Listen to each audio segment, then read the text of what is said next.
നമസ്കാരം. ദേവൂസ് ചാനലിൻ്റെ ജ്യോതിഷ വിഭാഗമായ പ്രദക്ഷിണത്തിലേക്ക് സ്വാഗതം. ഈ ചാനൽ ആദ്യമായി കാണുന്നവർ ദയവായി സബ്സ്ക്രൈബ് ചെയ്യുക. ദേവൂസ് ചാനലിൽ ഇന്ന് 2025 പൂരുരുട്ടാതി നക്ഷത്രത്തിൻ്റെ പൊതുഫലങ്ങളാണ് വിവരിക്കുന്നത്. കുംഭം, മീനം രാശികളിലായി കാണപ്പെടുന്ന പൂരുരുട്ടാതി നക്ഷത്രക്കാർ മനുഷ്യഗണത്തിൽപ്പെട്ടതാണ്. ഇവർ എല്ലാ കാര്യങ്ങളിലും ശുഭപ്രതീക്ഷ വെച്ച് പുലർത്തുന്നവരും പാരമ്പര്യ രീതികളും നിയമങ്ങളും പാലിക്കാൻ ഇഷ്ടപ്പെടുന്നവരും ബുദ്ധിമാന്മാരും സമൂഹത്തിൽ മാന്യതയും ഔന്നത്യമുള്ളവരും മറ്റുള്ളവർക്ക് ഉപകാരം ചെയ്യാൻ ഇഷ്ടപ്പെടുന്നവരും ആഡംബരപ്രിയരും കഠിനാധ്വാനികളും ഭക്ഷണപ്രിയരുമാണ്. ചെറിയ ചെറിയ കാര്യങ്ങളെ വലുതായി കാണുന്ന ഇവർ ഏർപ്പെടുന്ന തൊഴിലിൽ അങ്ങേയറ്റം കാര്യക്ഷമമായി പ്രവർത്തിക്കുന്നവരും നിഷ്പക്ഷമായ തീരുമാനങ്ങൾ എടുക്കുന്നവരും നല്ല കുടുംബസ്നേഹികളും സ്വന്തം അഭിപ്രായങ്ങൾക്ക് കൂടുതൽ വില കൽപ്പിക്കുന്നവരും നല്ല ആകർഷകമായ വ്യക്തിത്വമുള്ളവരും സന്താന ഗുണമുള്ളവരുമായിരിക്കും. പൂരുരുട്ടാതി നക്ഷത്രക്കാർ പരോപകാര തൽപരരാണ്. മറ്റുള്ളവർക്ക് വേണ്ടി എന്ത് ത്യാഗവും ചെയ്യാൻ ഇവർ മടികാട്ടാറില്ല. ശനിയും വ്യാഴവും ഇവരുടെ രാശാധിപന്മാരായി വരുന്നതിനാൽ ഇവരുടെ സ്വഭാവ രീതികളിൽ പല വൈചിത്ര്യങ്ങളും സാധാരണ കാണപ്പെടാറുണ്ട്. പരസ്പര വിരുദ്ധങ്ങളായ ആശയങ്ങൾ വെച്ച് പുലർത്തുക എന്നത് പൂരുരുട്ടാതി നക്ഷത്രക്കാരുടെ ഒരു രീതിയാണ്.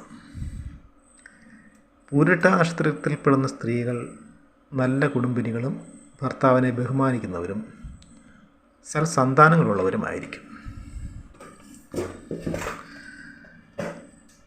2025 പൂരുരുട്ടാതി നാളുകാർക്ക് 7.5 ശനി കാലമാണ്. വർഷാരംഭത്തിൽ കുംഭം രാശിയിൽപ്പെടുന്ന ഈ നാളുകാർക്ക് ശനി ഇവരുടെ ജന്മരാശിയിലാണ് വരുന്നത്. മനപ്രയാസങ്ങളും വ്യാകുലതകളും അതുപോലെ തന്നെ ഉത്കണ്ഠകളും കുടുംബത്തെക്കുറിച്ചുള്ള ചിന്തകളുമൊക്കെ ഇവരെ അലട്ടിക്കൊണ്ടിരിക്കുന്നതാണ്. സാമ്പത്തിക പ്രതിസന്ധികൾ രൂക്ഷമാകും. നിലവിലെ ജോലി വിട്ട് പുതിയ ജോലി തേടുന്നത് ശുഭകരമല്ല. അതുപോലെ തന്നെ പുതിയ പുതിയ സംരംഭങ്ങൾ തുടങ്ങുന്നവർക്കും ഇത് അത്ര നല്ല കാലമല്ല. ജോലിയിൽ അലസതയും അതുപോലെ തന്നെ കാര്യപ്രാപ്തിക്കുറവും ഉണ്ടാകുന്നതാണ്. ഏതൊരു കാര്യത്തിലും മാന്ദ്യതയും അലസതയും അനുഭവപ്പെടും. വിദേശത്ത് ജോലിക്ക് ശ്രമിക്കുന്നവർക്ക് കാര്യങ്ങൾ അത്ര എളുപ്പമാവില്ല. വീട്ടുകാരുമായും അയൽവക്കാരുമായൊക്കെ അനാവശ്യമായ വാക്കുതർക്കങ്ങളൊക്കെ ഉണ്ടാകാതെ നോക്കേണ്ടതാണ്. ശനിയുടെ സ്വന്തം രാശിയായതിനാൽ 7.5 ശനിയുടെ ഒരുപാട് ദോഷാനുഭവങ്ങൾ ഉണ്ടാകുന്നതല്ല. കുംഭം രാശിക്കാർ മാർച്ച് മാസത്തിന് ശേഷം ജന്മരാശിയിൽ നിന്ന് ശനി മാറുന്നതിലൂടെ ഇവർക്ക് കുറേയൊക്കെ മാറ്റങ്ങൾ ഉണ്ടാകുന്നതാണ്. ഗുണാനുഭവങ്ങൾ പതിയെ പതിയെ ഇവരെ തേടിയെത്തുന്നതാണ്. മെയ് മാസത്തിൽ വ്യാഴം ഇവരുടെ 4-ാം ഭാവത്തിൽ നിന്നും 5-ാം ഭാവത്തിലേക്ക് രാശി മാറുകയാണ്. വ്യാഴം രാശി മാറുന്നതോടെ ഒട്ടേറെ ഗുണാനുഭവങ്ങൾ ഇവർക്കുണ്ടാകുന്നതാണ്. സന്താന ഗുണമുണ്ടാകും. പൊതുകാര്യങ്ങളിൽ ഏർപ്പെട്ട് പ്രവർത്തിക്കുന്നവർക്ക് നല്ല ജനസമ്മതിയും ആദരവും ഉണ്ടാകുന്നതാണ്. രാഷ്ട്രീയക്കാർക്ക് ഈ വർഷം ഒട്ടേറെ ഗുണങ്ങളുണ്ടാകും. തിരഞ്ഞെടുപ്പുകളിലൊക്കെ വിജയം നേടുന്നതാണ്.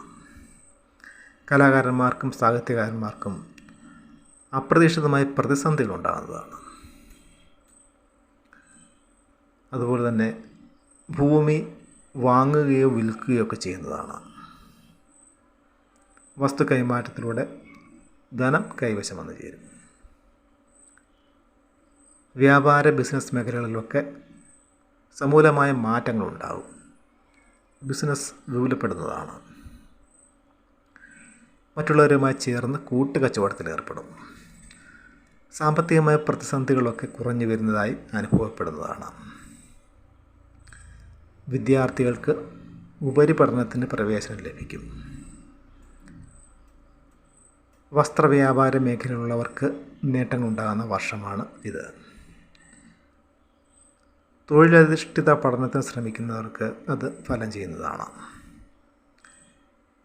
മീനം രാശിയിൽപ്പെടുന്ന പൂരുട്ടാനാളുകാർക്ക് ശനി മാർച്ച് അവസാനത്തോടെ ജന്മരാശിയിലേക്ക് എത്തുകയാണ്.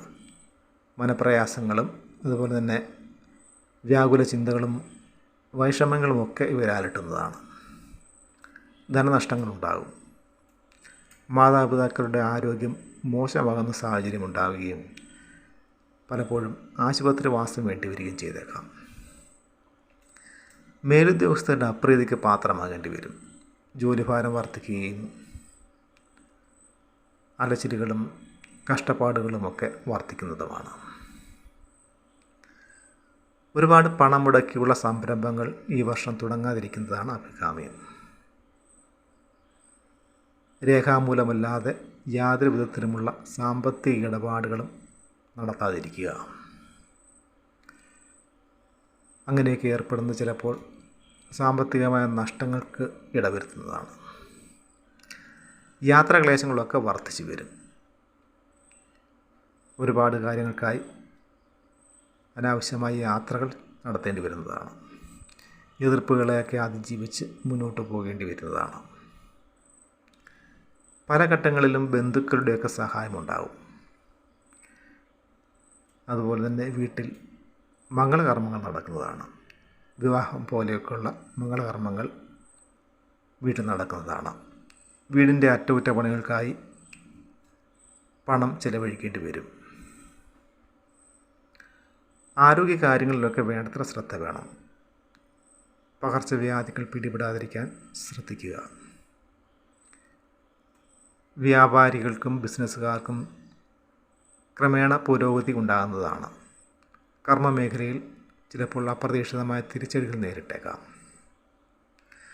ചിലർക്ക് വർഷാവസാനത്തോടെ തൊഴിൽ നഷ്ടമായേക്കാം.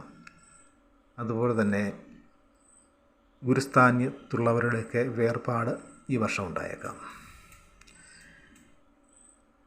ബുധൻ, ശുക്രൻ, ചന്ദ്രൻ എന്നീ ഗ്രഹങ്ങളുടെ ദശാകാലങ്ങളിൽ പൂരുട്ട നക്ഷത്രക്കാർ ദോഷപരിഹാരമായ കർമ്മങ്ങളും വഴിപാടുകളും പൂജകളുമൊക്കെ നടത്തുക. കൂടാതെ നക്ഷത്രാധിപനായ വ്യാഴത്തെ പ്രീതിപ്പെടുത്തുന്നതും ഉത്തമമായി പറയുന്നു. അതുകൂടാതെ രാശ്യാധിപനായ ശനിയെ പ്രീതിപ്പെടുത്തുകയും വ്യാഴാഴ്ചയും നക്ഷത്ര ദിവസവും ചേർന്ന് വരുന്ന ദിവസങ്ങളിൽ വിഷ്ണു ക്ഷേത്രങ്ങളിൽ തൊഴുത് പ്രാർത്ഥിക്കുകയും ചെയ്യുന്നത് ഉത്തമമാണ്. അനുകൂല ഭാവത്തിൽ നിൽക്കുന്ന വ്യാഴത്തിൻ്റെ ദശാകാലത്ത് ഇവർക്ക് പലവിധത്തിലുമുള്ള ഗുണാനുഭവങ്ങളും ഏറിയിരിക്കുന്നതാണ്. അടുത്ത നക്ഷത്രവുമായി വീണ്ടും കാണാം. നന്ദി, നമസ്കാരം.